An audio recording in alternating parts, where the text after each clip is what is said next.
probinsya ng Pampanga, isang pumunting probinsya, ngunit punong-puno ng mahalagang kasaysayan at mga strukturang iniwan sa atin ng nakaraan. Uy, tara! Explore natin ang San Guillermo Church.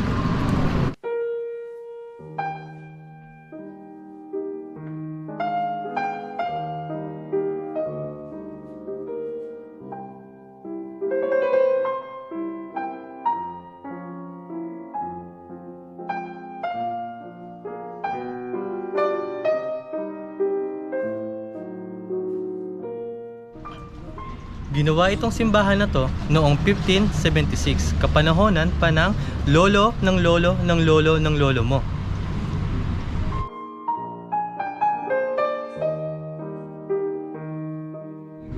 Alam niyo ba, nasira itong simbahan na ito noong 1880. Tapos, noong 1885, pinarebuild siya ni Father Alvarez para magawa lamang ito.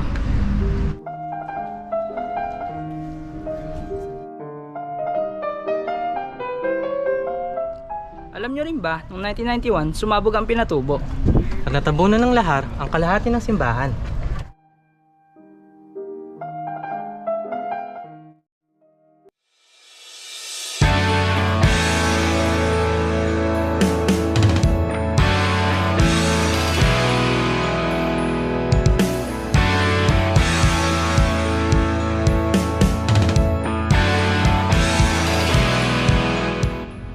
Ito ang pangunahing tahanan ng mga nanunungkulan dito sa Pampanga.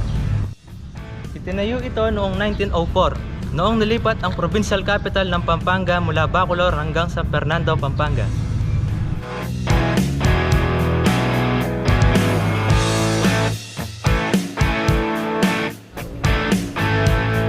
Ang Mount Pinatubo ay pumutok noong June 15, 1991, na kung saan pinalubog ng lahar ang iba't ibang parte ng Pampanga at kumitil ng 847 buhay.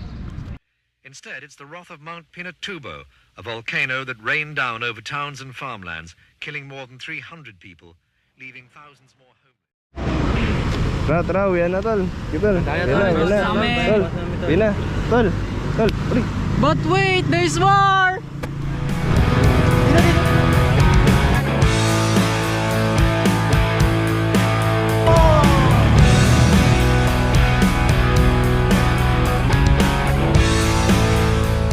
Ito na itong bahay na ito simula noong January 26, 2003 at nagsilbi itong tahanan ng mga general na Hapon. Tara, dito ba?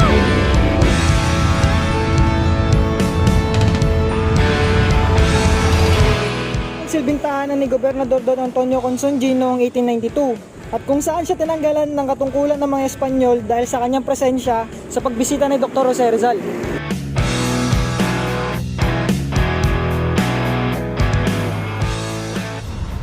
So yun guys, last na yun. Marami pang historical places na mapupuntahan dito sa Pampanga. So hanggang dito lang muna. Hanggang sa muli. Paalam!